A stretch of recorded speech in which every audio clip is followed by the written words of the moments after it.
Bentornate amiche, bentornate amici. Siamo pronti per una nuova serie di domande e risposte. Siamo dalla 111 alla 120, quindi saremo veramente avanti. Io spero che siano utili questi suggerimenti che do 2 volte a settimana. Quindi ho visto anche delle vostre mail che mi avete scritto, anche dei commenti che mi avete fatto su WhatsApp.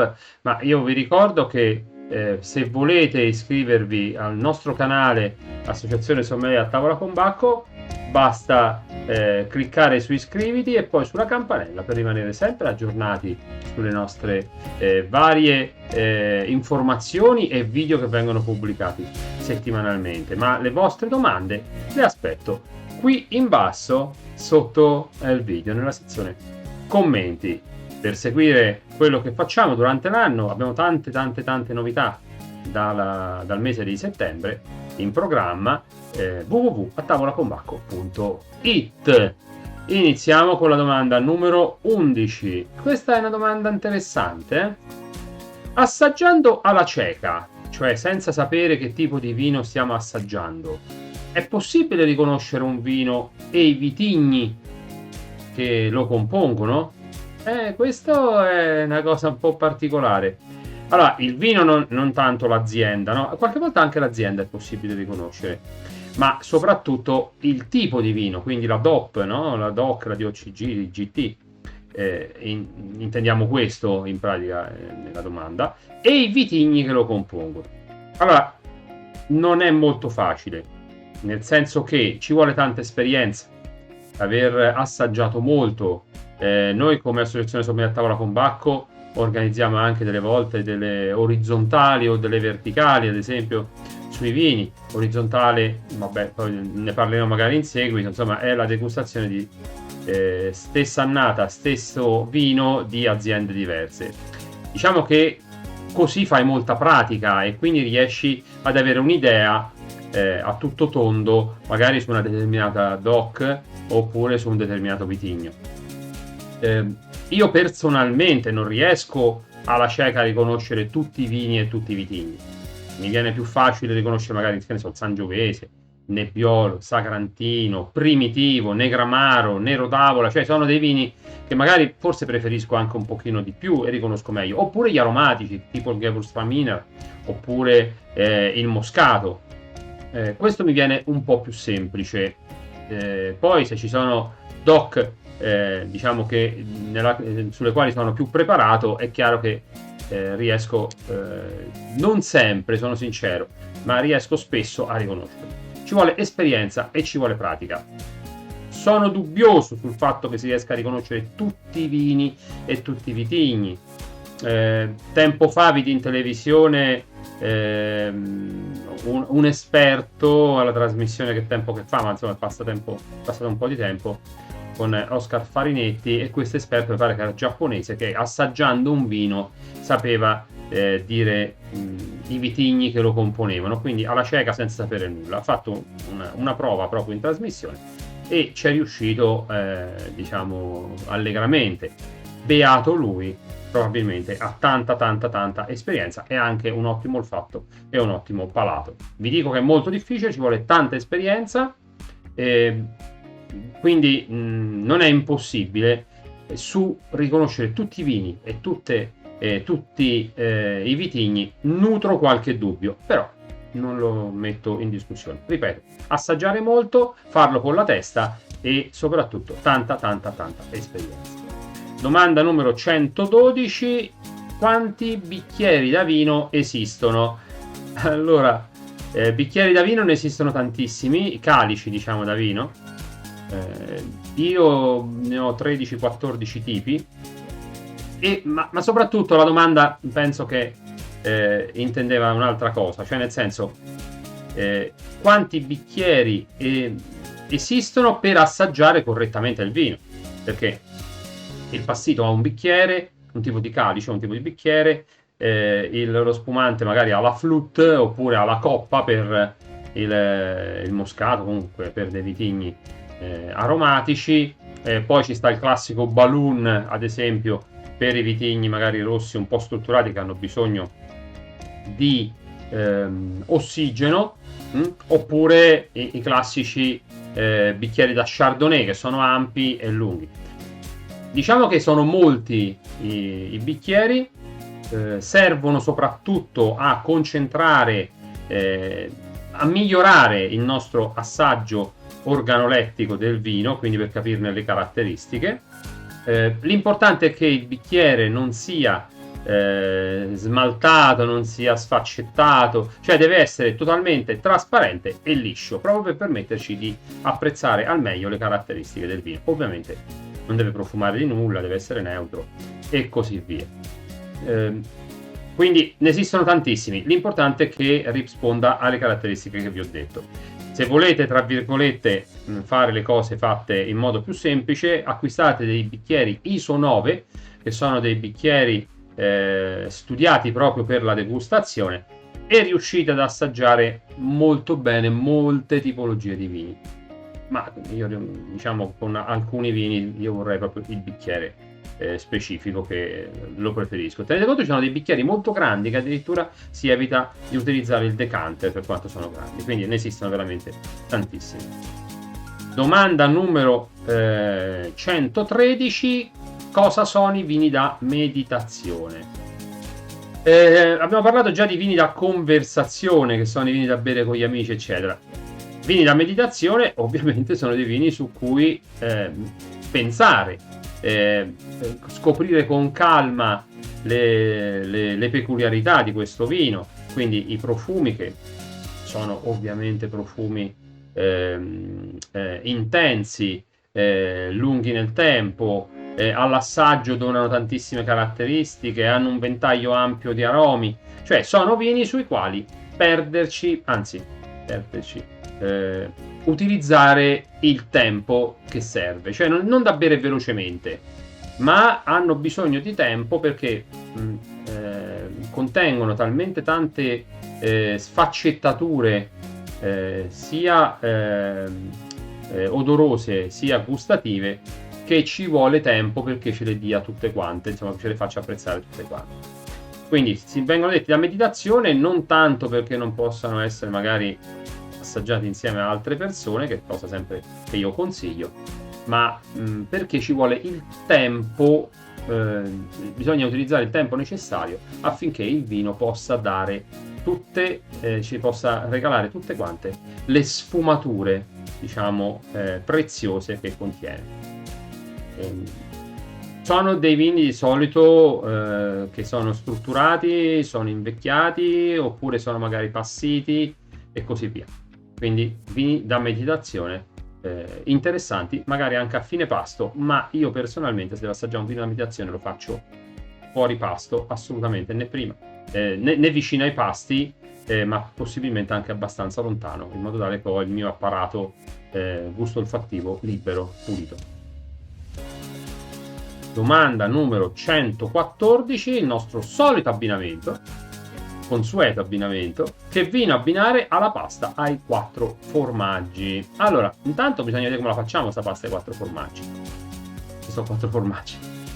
Quindi, ad esempio, io ho preso una ricetta, diciamo, classica, pasta, possono essere delle penne, ad esempio, delle penne ricate, per dire, taleggio, Emmental, gorgonzola, provolone piccante e magari anche, facciamo diventare 5, una spolverata di parmigiano reggiano DOP, burro ovviamente per mantecare, sale e pepe.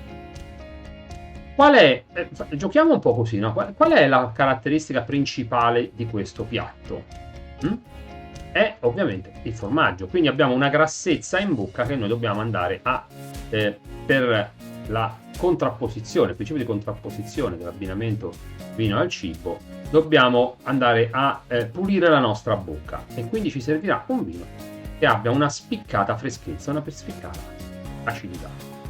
Inoltre ancora lunghezza, persistenza gusto olfattiva del piatto, in secondi lunga, e persistenza aromatica intensa del vino. Dobbiamo cercare, per il principio della concordanza, di mandarli a braccetto e che siano della stessa lunghezza della stessa durata. Perché? Perché qui abbiamo Emmental, abbiamo taleggio, gorgonzola, provolone piccante, cioè c'è tante sensazioni. Deve essere anche una bella intensità in bocca. Stesso discorso sia per il piatto che ce lo regala, ma che per il vino, che deve essere anche in questo caso a braccetto insieme. Abbiamo una bella piccantezza, quindi morbidezza del vino. Rosso bianco, direi bianco nel caso specifico, non utilizziamo pomodoro, non utilizziamo altri elementi per quali serva magari il tannino, quindi ci serve sicuramente un vino bianco. Strutturato il vino? Sì, quindi io direi di un bello Chardonnay ad esempio, con una bella aromaticità. Potremmo anche utilizzare uno Chardonnay magari del pugliese, se vogliamo anche un trebbiano spoletino. La caratteristica principale è proprio questa acidità del trebbiano spoletino, o comunque sia dei vini bianchi di una buona anche alcolicità intorno ai 13 gradi e mezzo, 13 e mezzo perlomeno, proprio perché questo è un vino che richiede comunque un bel supporto da parte del vino stesso. Scusate, è un piatto che richiede un bel supporto da parte del vino stesso. Domanda numero 115: come si ottiene un vino rosato? Ora abbiamo fatto un po' di, come si può dire, abbiamo anche parlato già di vini rosati, no? Quindi a me piace molto ad esempio il vino rosato, specialmente d'estate. Come si crea? Beh, abbiamo detto già il bianco e il rosso come lo possiamo creare, formare in cantina. Qui abbiamo fondamentalmente 3 possibilità. Vinificazione in bianco. Vinificazione in bianco significa che non abbiamo macerazione delle bucce insieme al mosto, quindi ad esempio un vino tintorio viene chiamato, che potrebbe essere una lacrima di Moro d'Alba, mi viene in mente, o un Sagrantino, un Negramaro. Lo raccogliamo, le uve le raccogliamo un po' tardi, in modo tale che il colore delle bucce sia passato nella polpa. Il momento dell'acino, il momento che andiamo a spremere praticamente in modo soffice la nostra uva, esce già colorato. Quello che viene più utilizzato è la fermentazione breve, cioè nel senso che viene fatta una fermentazione del mosto con le uve, con le bucce, diciamo di colore rosso, detto molto semplicemente, per qualche ora, in modo tale che viene estratto il colore, e non solo il colore ovviamente, tannini, una parte di tannini leggera e così via, e quindi noi avremo il nostro mosto rosato, e poi prosegue la fermentazione per creare il nostro vino senza bucce. Il salasso è un altro metodo ancora. Facciamo la nostra fermentazione di uva nera con le bucce. Quando raggiunge dopo qualche ora un colore rosato, diciamo così, ne estraiamo una parte, e con questo noi facciamo il nostro vino rosato continuando la fermentazione, e il resto continua chiaramente la fermentazione con le vinacce per ottenere un vino rosso. Questi sono i criteri fondamentali. Cosa si intende per vino biodinamico? Ecco, questa è una domanda interessante perché me l'hanno fatta più di una volta. È una cosa un po', diciamo un po' così, come posso dirvi. C'è proprio una scuola per il biodinamico. Va molto, non è il vino biologico, è anche biologico il biodinamico, anzi di più del biologico. Si basa su un'idea di una natura che sia in equilibrio, no? In vigna, insomma, nei nostri terreni. In questo modo diamo al vino un'alta qualità, ma proprio in tutti i sensi, utilizzando durante il nostro allevamento delle viti, durante la raccolta e anche la spremitura, diciamo, delle uve, tutti i processi diciamo, tutte risorse naturali senza utilizzare niente che possa essere chimico oppure che sia di origine animale. Quindi tutte risorse naturali. Come se fosse tutto il risultato finale, il risultato di forze terrene e anche forze cosmiche. Va bene?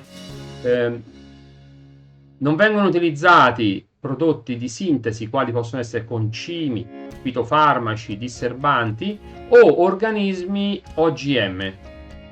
Per i processi fermentativi sono naturali, quindi non ci si aggiunge assolutamente niente, ma ci aggiungono eventualmente decotti, sali minerali e altre cose, e si tiene molto conto delle fasi della luna, dei venti, eccetera. Si lavora il terreno utilizzando non utensili diciamo che utilizzano, che ne so, combustibile, benzina, gasolio, quello che sia, ma vengono utilizzati metodi tradizionali, ad esempio come quelli dell'utilizzo del cavallo, va bene, e il letame. Escono dei prodotti un po' particolari, vengono fatti dei prodotti un po' particolari, bisogna capirli, perché spesso hanno dei profumi, hanno degli aromi che sono un po' diversi, anzi alle volte molto diversi dal metodo tradizionale, però hanno una nicchia specifica, quindi chi ama il biologico e gli piace anche il biodinamico sicuramente apprezza le ottime produzioni. Con il biodinamico vengono fatti anche poi dopo gli orange wine, ma poi ne parleremo in un altro momento. Allora, che cos'è invece, domanda numero 117, la piramide della qualità del vino? Qui mi soffermo un momento. La piramide della qualità che cosa significa? Dal vino di qualità base, ma non per questo non sia buono o non valido come prodotto, perché ci sono dei prodotti base che costano veramente tanto, ma perché non rientrano in nessuna denominazione di origine, va bene? Tipo il vino, vedete, una volta era vino da tavola, adesso si chiama vino, mi pare con una direttiva CE del 2010, i prodotti che è cambiata praticamente le varie categorie, adeguandosi le nostre DOCG e le DOC e le IGT a quelle che già conoscevamo magari per i prodotti gastronomici. Quindi vino è vino che può essere rosso, bianco o rosato, e a fianco noi possiamo trovare in etichetta scritto il tipo di vitigno, che è sempre internazionale, quindi non troverete mai vino rosso sangiovese, troverete magari vino rosso Cabernet Sauvignon. Poi l'IGT è diventato IGP, quindi indicazione geografica tipica che riguarda ad esempio la regione Umbria, la regione Toscana e così via, è diventata IGP, indicazione geografica protetta. Le DOC e le DOCG sono diventate DOP, denominazione origine protetta.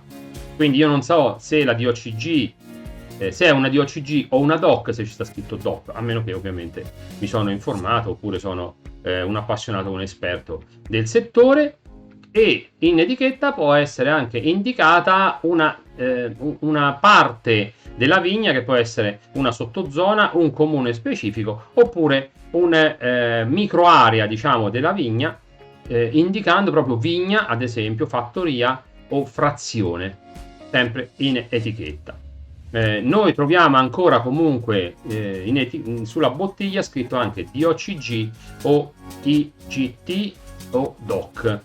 Non è detto che devo trovare per forza DOP o IGP, perché noi comunque manteniamo ancora questa possibilità, e sono sincero, per il consumatore è una cosina in più, una cosa in più per capire bene di che cosa sta scegliendo, cosa sta bevendo.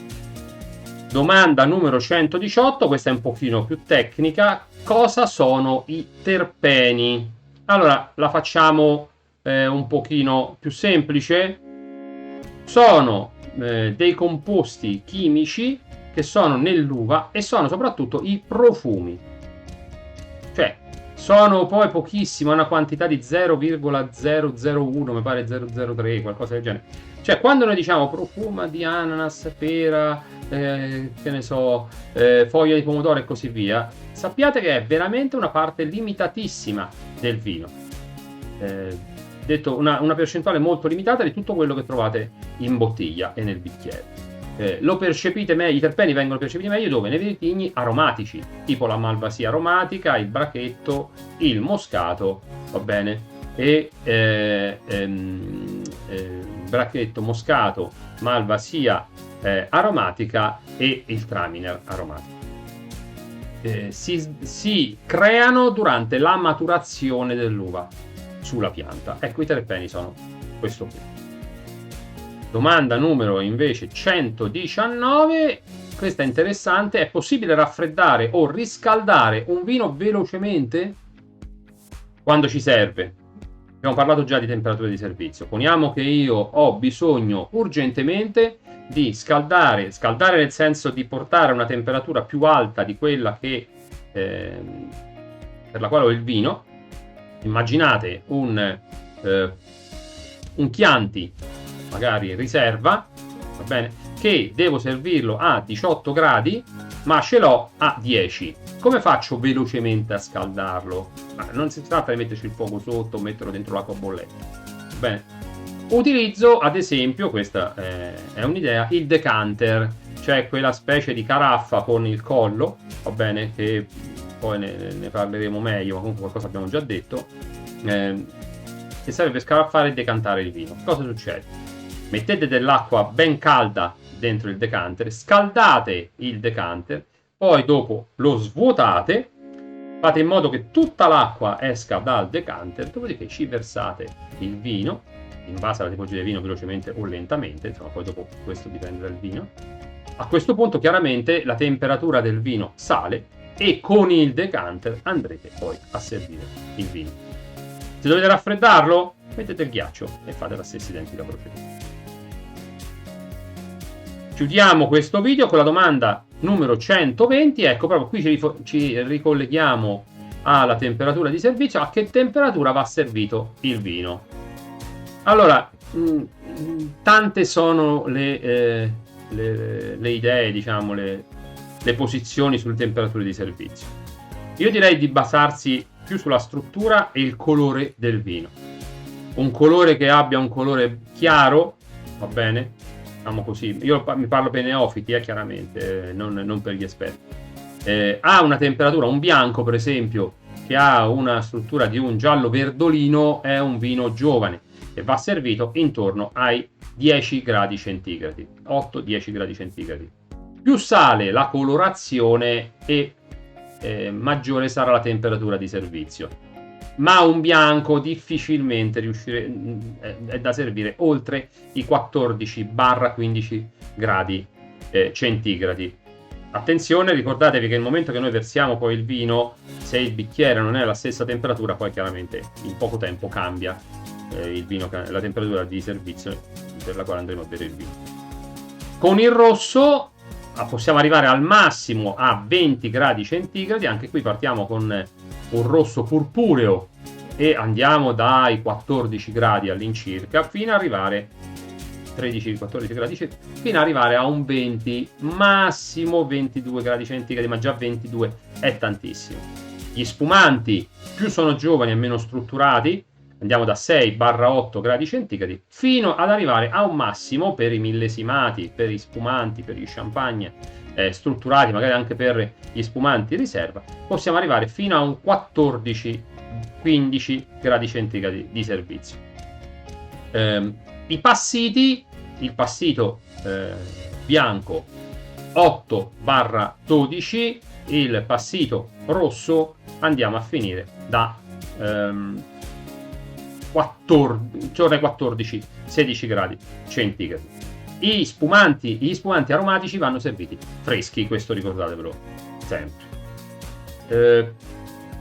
Un piccolo finale su questa domanda. In questi giorni, oggi è 28 luglio, fa tantissimo caldo. Sono all'aperto ci sono 35 gradi e mi portano un vino a temperatura ambiente, tipo il rosso, ad esempio.